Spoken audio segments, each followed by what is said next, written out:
श्री सीता रामचंद्र भगवान की जय। वाल्मीकि रामायण की कथा के अंतर्गत बालकांड के 40वें सर्ग का वर्णन सुनेंगे।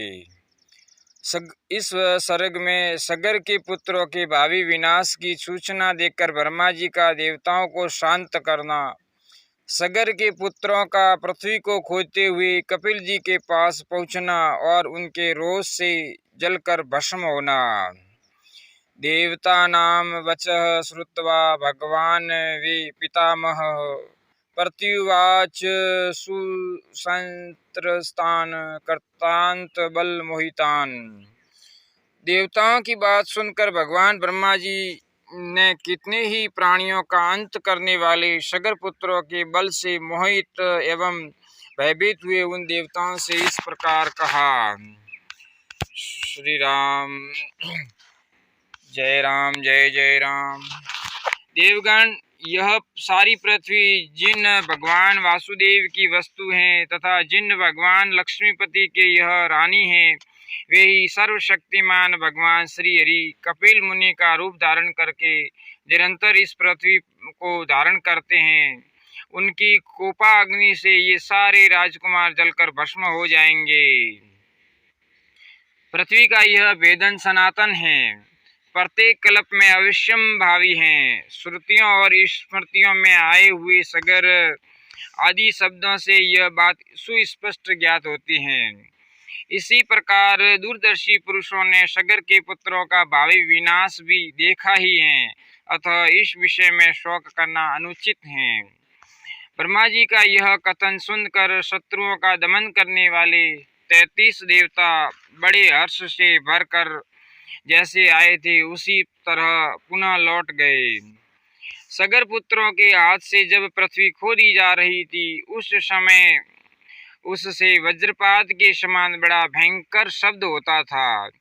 इस तरह सारी पृथ्वी खोदकर तथा उसकी परिक्रमा करके वे सभी सगर पुत्र पिता के पास खाली हाथ लौट आए और बोले, पिताजी, हमने सारी पृथ्वी सान डाली। देवता, दानव, राक्षस, पिशाच और नाग आदि बड़े बड़े बलवान प्राणियों को मार डाला, फिर भी हमें न तो कहीं घोड़ा दिखाई दिया और न घोड़े का चुराने वाला आई।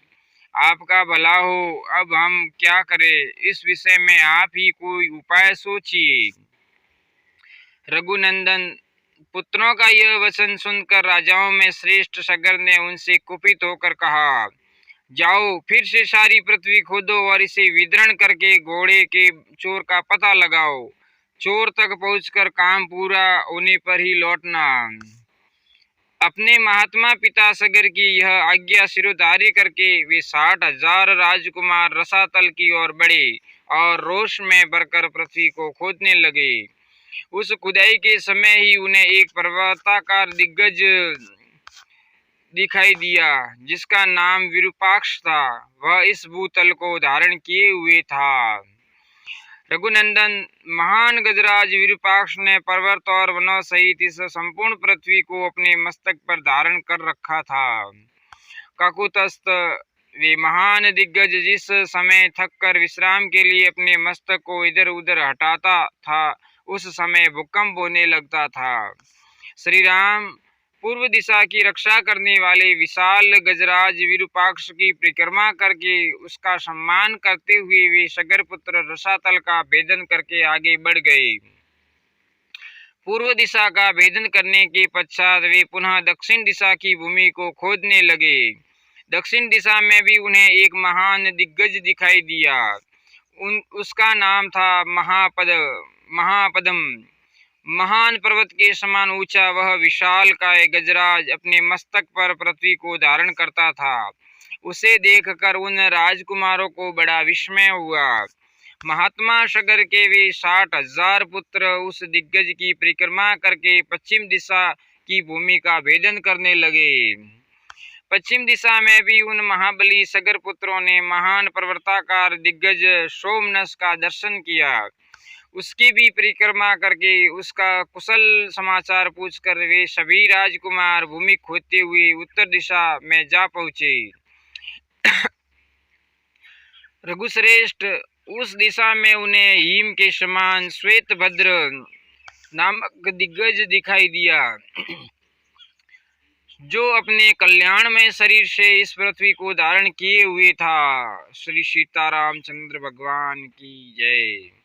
उसका कुशल समाचार पूछकर राजा सगर के वे सभी 60,000 पुत्र उसकी परिक्रमा करने के पश्चात भूमि खोदने के काम में जुट गए। तदंतर सुविख्यात पूर्वोत्तर दिशा में जाकर उन सगर पुत्रों ने एक साथ होकर रोषपूर्वक पृथ्वी को खोदना आरंभ किया। इस बार उन सभी महामना, महाबली एवं भयानक वेगशाली राजकुमारों ने वहां सनातन वासुदेव स्वरूप भगवान कपिल को देखा। राजा सगर के यज्ञ का वह घोड़ा भी भगवान कपिल के पास ही चल रहा था। रघुनंदन उसे देखकर उन सबको अनुपम हर्ष प्राप्त हुआ। भगवान कपिल को अपने यज्ञ में विघ्न डालने वाला जानकर उनकी आंखें क्रोध से लाल हो गई। उन्होंने अपने हाथों में खंती, हल और नाना प्रकार के वृक्ष एवं पत्थर के टुकड़े ले रखे थे। वे अत्यंत रोष में भरकर उनकी ओर दौड़े और बोले, अरे खड़ा रह, तू ही हमारे यज्ञ के घोड़े को यहाँ चुरा लाया है। दुर्बुद्धे, अब हम आ गए, तू समझ ले हम महाराज सगर के पुत्र हैं। रघुनंदन उनकी बात सुनकर भगवान कपिल को बड़ा रोष हुआ और उस रोष के आवेश में ही उनकी मुंह से एक ओंकार निकल पड़ा। श्री राम उस ओंकार के साथ ही उन अनंत प्रभावशाली महात्मा कपिल ने उन सभी सगर पुत्रों को जलाकर राख का ढेर बना दिया। श्रीयावर रामचंद्र भगवान की जय। हर हर महादेव की जय। हनुमान जी महाराज की जय। ऐसे ही कथा व सत्संग से संबंधित वीडियो चुनने के लिए इस चैनल को सब्सक्राइब कीजिए। अगर आपको ये वीडियो पसंद आए तो लाइक कीजिए और आगे